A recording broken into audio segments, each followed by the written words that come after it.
Lalaki nga nakagapos pilason matapos gitiro kaginbilin sa talamnan sa Banwa sang Liganes.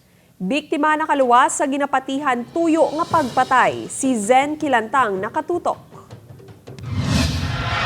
Nakagapos sang alambre kag packing tape ang mga kamot kag tiil sang lalaki nga ini sa talamnan nga sakop sang barangay Calaboa, Liganes, Iloilo, Domingo kahapon sang aga. Sunod sa barangay Tanod nakabati sang anong kasunod-sunod nga lupok ang pila ka residente nga malapit sa lugar nga ginbilinan sang biktima alas 5 sang kaagahon. Nakibot na lang sila sang makita ng sitwasyon sang lalaki nga dugoon kag may mga pila sa abaga. Nagpangayo pa sang bulig ang biktima. Nakambal sa siya mamay na utod ang lambre mo, nakuha yung busal sa baba.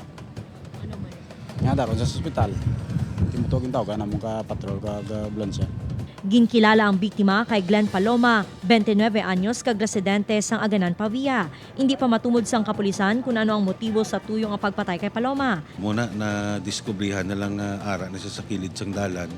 Kag ginatulid pa sa mga investigation kung ginsakay siya bala o kung dira lang mismo ang natamo. Amo pa na ang ginapalo up ta sumog.